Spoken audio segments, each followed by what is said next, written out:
2 months before my wedding, my mother looked me in the eye and said, "You'll understand. He needed it more than you." I smiled, or at least, I think I did. My face felt frozen, like every muscle had forgotten how to move. Inside, something cracked. I nodded slowly, pretending like I was okay, like what she just said hadn't torn through the core of everything I'd spent years building. But the truth? I wasn't okay. I was numb. That night, I sat in the dark staring at my phone screen. Not reading, not scrolling, just staring. The soft glow lit up my face, but the rest of the room was drowning in shadows. My hands trembled slightly, fingers twitching with the urge to throw the phone across the room, but I didn't. I couldn't. I was paralyzed by disbelief. All I could hear was her voice replaying over and over in my head. "He needed it more than you." Was I not supposed to feel hurt? Was I selfish for wanting my own wedding? For saving for years while working 2 jobs, skipping vacations, saying no to new shoes, coffee dates, dinners out, all for that one day? I had saved $24,000. Every single dollar earned and planned and tucked away for a dream wedding by the ocean. Nothing flashy, just something intimate, warm, personal. Something that felt like me. And now, gone. My mother sat me down in the living room. The place smelled faintly of lemon polish and fading lilac air freshener, like it always did. Dad was there too, sunk into his recliner, avoiding my eyes. I remember watching the way Mom fidgeted with the sleeve of her cardigan. She never did that unless she was nervous. "Kyle got in a bit of trouble," she began, her voice overly gentle. "And, well, we figured, he's been struggling. You're always so strong, Ava. You always find a way." She paused, then gave me that sad smile, the kind that says, "I know this is going to hurt you, but I'm going to do it anyway. We used your savings to help him get back on his feet." I didn't speak, not right away. I looked at Dad. His eyes darted to the floor. No words, no explanation, just that same tired look he always wore when Mom made decisions and he followed. And Kyle? Of course, he wasn't there. He never was when things got messy. I asked, "How much?" "All of it," she said, blinking hard like that would soften the blow. "He really needed it." I just nodded. My heart was pounding, but my face stayed still. No tears, no yelling, just a weird floating sensation, like I wasn't even in my body anymore, like I was watching it all from outside the window. I said, "Okay," just that. Then I left. Daniel, my fiancé, was waiting for me in the car. When I got in, he looked at me like he could tell something was wrong. His eyebrows knit together, his hand reaching for mine. "What happened?" he asked. I turned to him, my voice barely a whisper. "They gave our wedding fund to Kyle." He blinked. "What?" "All of it," I said, staring out the windshield. "They said I'd understand." Silence. Then Daniel exhaled, long and slow. "So, what do you want to do?" I didn't answer right away. My brain felt like a spinning top, but somewhere, underneath the heartbreak, something else flickered. Not anger, clarity. I looked over at him and said, "We're still getting married. Just not how they think." And in that moment, a new kind of plan began to form. Before all this, my life felt like it was finally aligning. After years of clawing my way up in the marketing world, I'd landed a job that paid well, gave me freedom, and finally allowed me to breathe. I wasn't rich, but I was comfortable, independent, stable, and I was in love. Daniel and I met at a networking event 3 years ago, while everyone else was throwing around buzzwords and pretending to be someone they weren't. He just listened. He asked me how I was actually doing. He remembered that I liked my coffee with oat milk and no sugar. He noticed things. When he proposed, it wasn't flashy. No cameras, no staged rooftop, just us on a hike on top of a hill with the wind in our hair and the city behind us. He pulled out a simple ring and said, "Let's build something real." That's all I ever wanted. And when we started planning the wedding, I told him not to worry about the money. I had it covered. I'd been saving since I was 25, ever since I realized that relying on my family meant signing up for disappointment. Because growing up, everything revolved around Kyle. My younger brother could crash the car, drop out of school, max out credit cards, and my parents would always find a way to excuse it. He's just figuring himself out, they'd say, or he has potential, he just needs time. Meanwhile, I was the responsible one, the fixer, the planner, the one who stayed home during spring breaks to work extra hours, the one who never needed help. At first, I wore that like a badge of honor. Being the strong one made me feel proud. But over time, I realized it was just another way for them to say, "You're on your own." Still, I tried to include them in the planning. I sent Mom pictures of dresses, asked her to taste cakes with me, even suggested Kyle could walk me down the aisle with Dad. She said she was proud of me, that I was doing everything right. But I should have known better. I remember sitting in my little apartment surrounded by swatches of fabric, Pinterest boards, venue quotes, feeling this quiet joy, a soft, steady hum of excitement, the kind that fills your chest when something beautiful is about to happen. I was creating something sacred, a celebration of love, of survival, of finally being seen. But when they took that money, without telling me, without even asking, it was like they reached into my chest and snuffed that joy out like a candle. They didn't just take the cash, they took my moment. They looked me in the face and said he needed it more. Not "you deserve this," not "we're sorry," just that. And the worst part? They expected me to carry on like it didn't matter, like I'd understand, like I'd just downsize to a local hall and move on. But how do you shrink your dream to fit inside someone else's failure? I couldn't. So I sat there, heart pounding, tears long dried up, looking at a future I hadn't expected, and said something I didn't even know I meant until the words came out. "We're still getting married, just not how they think." Because if they weren't going to give me the wedding I deserved, I'd build one without them, and I'd make sure they saw it. But not right away. First, they'd have to believe the lie. The next few days felt like living in someone else's skin. I'd go to work, smile during meetings, answer emails like nothing had happened, but underneath, I was unraveling. Every time I looked at my calendar, saw the countdown to the wedding, I felt like I was choking. The wedding wasn't just a celebration. It was the one thing that made me feel like I mattered. And now, it was a charity case. Mom called 2 days later, casually suggesting we just keep it small, maybe use the community hall down the road. "It'll still be lovely," she said. "You don't need all the fuss."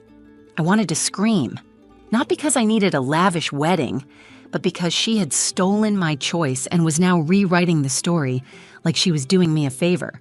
Every time she said "we" or "us" or "it's best," my stomach twisted. There was no "we."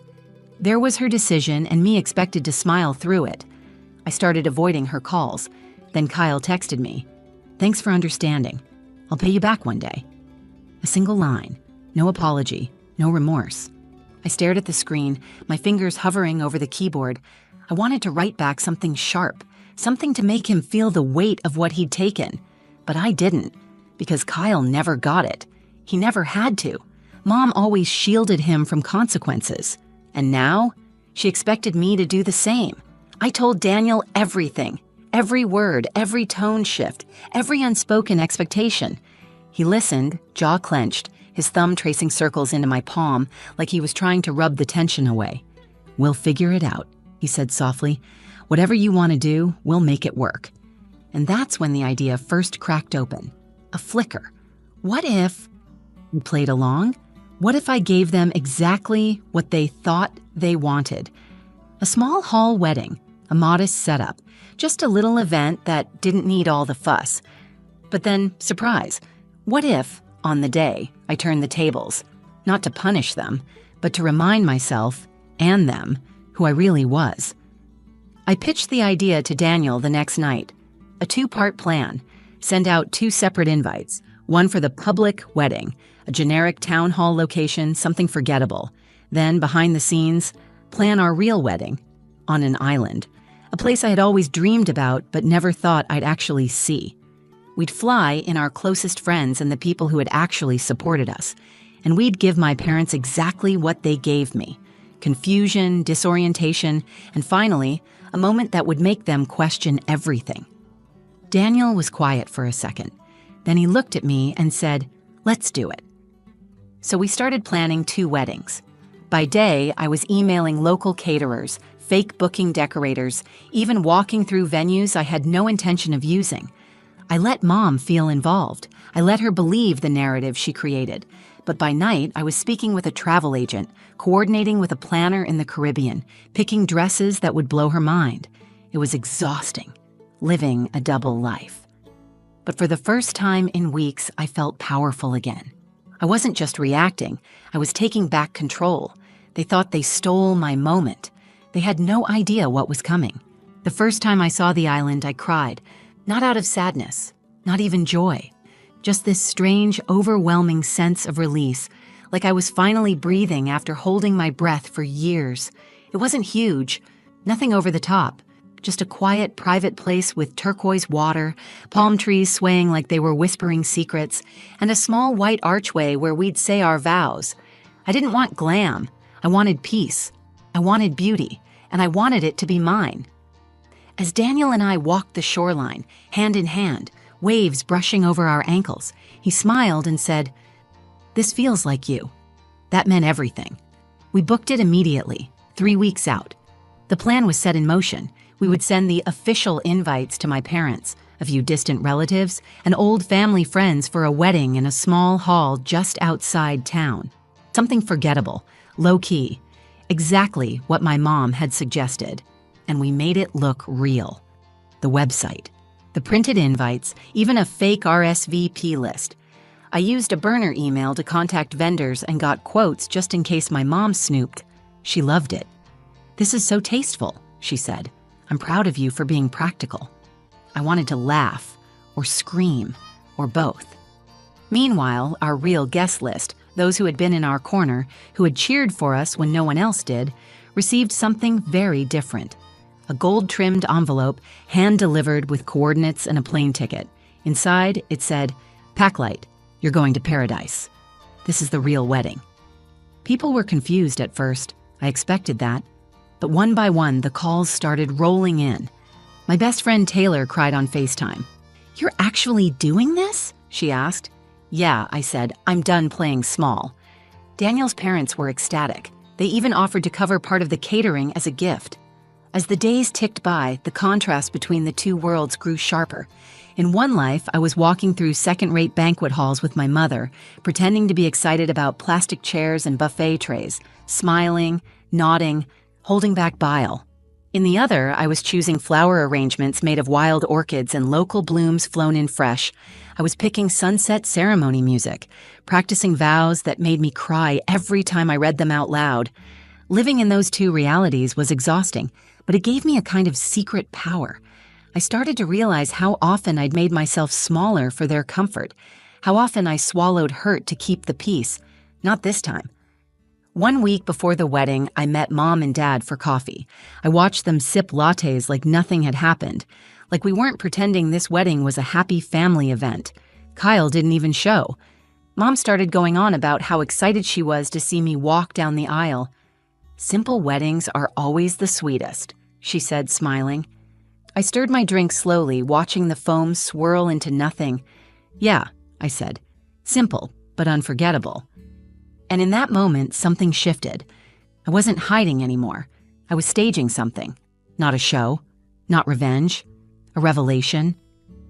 I wanted them to look back on this and feel it. Not the wedding, not the photos, but the moment they realized they never really knew me at all. I smiled back at my mother. "We'll see you there."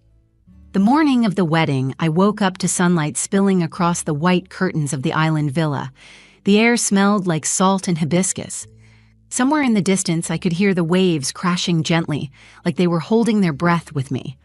My hands shook slightly as I zipped up my dress, not from fear, from anticipation. This was it. I looked at myself in the mirror, barefoot, my hair loose in soft curls, the dress flowing like it was made of wind. This wasn't a fairy tale, this was real, raw, quiet, mine. Meanwhile, back in town, my parents had just pulled up to a modest event hall, a brown brick building with a peeling sign and an empty parking lot. No guests, no music, just a sleek black car waiting out front, engine humming softly. Inside, a single man in a suit approached them. "Rick and Linda?" he asked politely. "Yes," my mother answered, glancing around. "Where is everyone?" The man smiled, handed them an envelope, and gestured to the car. "They're waiting." Inside the envelope was a card. "Sometimes you have to lose control to see who you've become. Your daughter didn't disappear. She leveled up. Let us show you where she's really getting married." The driver didn't answer their questions. He just smiled and nodded, like he'd been instructed. They were driven an hour out, to a private airstrip, then escorted onto a small private plane. My parents, confused, flustered, still dressed for a budget hall wedding, were flown across the coastline to the island where everything was actually happening. As the plane landed, they looked out the window and saw white chairs set up along a sun-drenched beach, guests dressed in pastels, champagne flutes in hand, a string quartet playing softly under palm trees. My mom's face went pale. Dad sat perfectly still, and then they saw me, standing at the top of the sandy aisle, hand in hand with Daniel, glowing in a way I don't think they'd ever truly seen. Every head turned. Conversations hushed. For a moment, the only sound was the waves and the soft breeze curling through the ceremony space. They walked slowly down the wooden path, completely out of place, Mom in her beige department store dress, Dad sweating through his suit. I watched their eyes scan the scene, trying to make sense of it. I stepped forward. "Hi, Mom. Hi, Dad," I said softly. "Welcome to my wedding." She opened her mouth, then closed it again. For once, she didn't know what to say. Rick finally spoke. "You did all this?" I nodded. "With the money I had left, and with help. Real help." Silence. Then my mom blinked, hard. "Why didn't you tell us?" I smiled just a little. "Because you already decided what I could and couldn't have. I just decided I was done asking." The guests watched, quiet, not intruding. But the moment was heavy, sacred. I wasn't trying to shame them. I just wanted them to see. Daniel squeezed my hand. "We're about to start," I said. "You're welcome to stay." I turned, walked back to the altar. They followed, silently, humbled, changed maybe, but at the very least aware.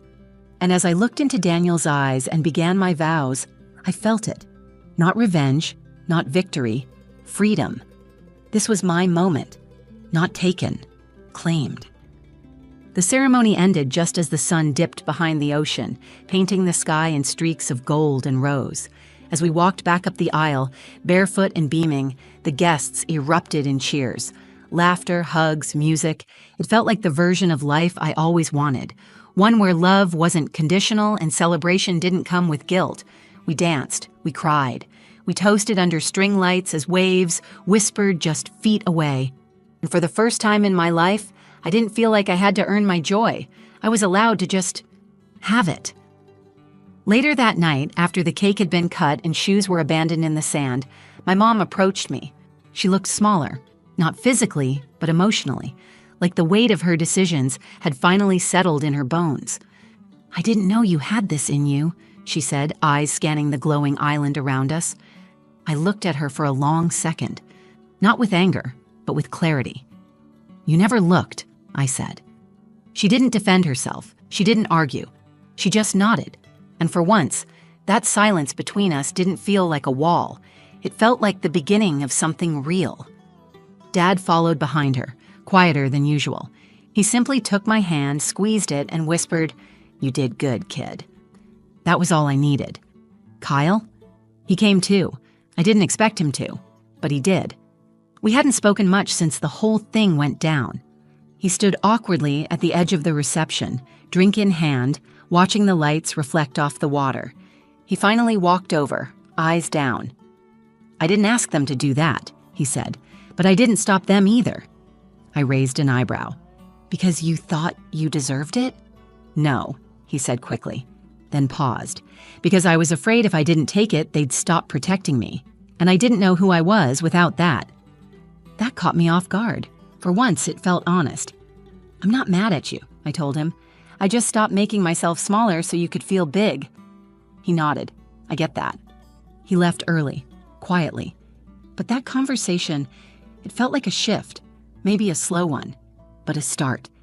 As the night faded and the stars blanketed the sky, Daniel and I sat on a bench at the edge of the sand, watching the last of the lanterns drift up into the sky. He rested his head on my shoulder. "Worth it?" he asked. I didn't even hesitate. Every second. This wasn't just a wedding.